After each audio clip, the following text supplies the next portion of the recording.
માનનીય સી.આર. પાટીલજીએ આજે આડકતરી રીતે આમ આદમી પાર્ટી ઉપર આક્ષેપ કર્યો કે દિલ્હીથી પાર્ટી આવીને અમે એવી રીતે ભૂંડી હાર હરાવીને.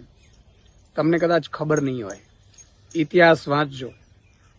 ભાજપને 2 સીટ લાવવા માટે 27 વર્ષ લાગ્યા હતા અને આમ આદમી પાર્ટીએ 1 વર્ષની અંદર ગુજરાતમાં 5 સીટ સાથે 41 લાખ મત મળ્યા છે, જે અગાઉના મુખ્યમંત્રીઓએ પાર્ટીઓ બનાવીને એને પણ નથી મળ્યા.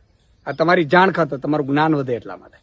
બીજું, તમને એટલો બધો અહંકાર આવી ગયો કે તમે વારંવાર એમ કહો છો કે ડિપોઝિટ જપ્ત થઈ. તમારી ડિપોઝિટો પંજાબમાં અને કેરેલામાં કેવી રહી છે ને એ આખું ભારત જાણે છે.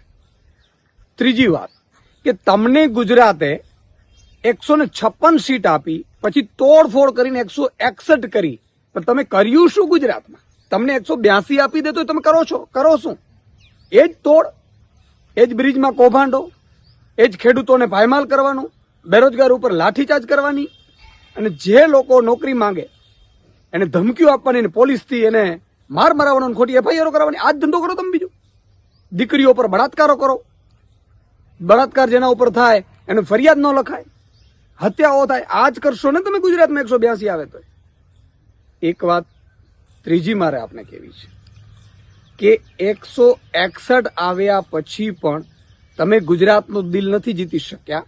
આમ આદમી પાર્ટી 1 સીટ પાછી પેટા ચૂંટણી જીતી અને આખા ગુજરાતના 7 કરોડ નાગરિકો આમ આદમી પાર્ટીની જીતનો જશ્ન મનાવી રહ્યા છે. એ શું કામ?